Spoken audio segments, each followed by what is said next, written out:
एक शहर की एक गली में एक पुराना मकान था। उसमें एक बूढ़ा व्यक्ति रहता था।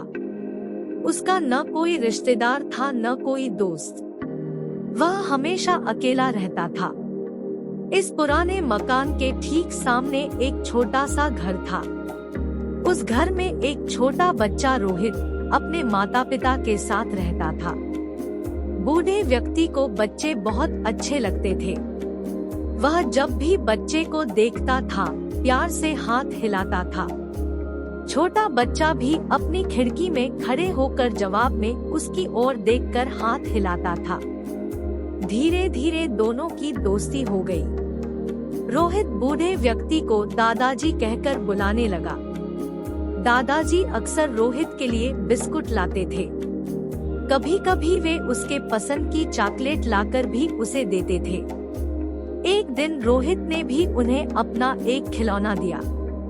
अपना टीम का सिपाही यानी टिन दादाजी ने कहा कि वे इसे बहुत संभाल कर रखेंगे। कुछ दिनों के बाद रोहित ने देखा कि दादाजी कहीं भी दिखाई ही दे रहे हैं। उनके मकान को तोड़ दिया गया और वहां पर एक बेहद बंगला बनाया गया। रोहित के पिता ने उस बंगले को खरीद लिया। रोहित और उसके माता पिता बंगले में रहने लगे। धीरे धीरे रोहित बड़ा होने लगा और बचपन के उन दादाजी को भूलने लगा। जब वह बड़ा हुआ और उसकी शादी हो गई, तब उसकी पत्नी भी वही रहने आई। एक दिन वह अपनी पत्नी के साथ बंगले के बगीचे में हाथ से एक गड्ढा खोद रहा था। वहां वह एक बीज बोना चाहता था, तभी उसकी उंगली में कुछ चुभा।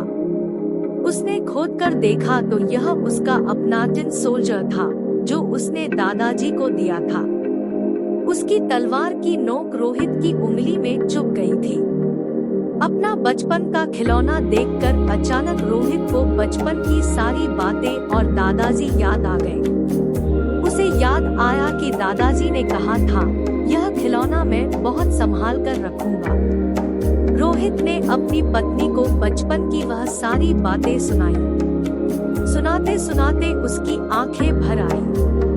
वह टिन सोल्जर रोहित ने अपने घर में सजा दिया।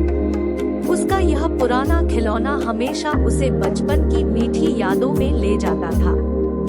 साथ ही उसे दादाजी भी याद आ जाते थे।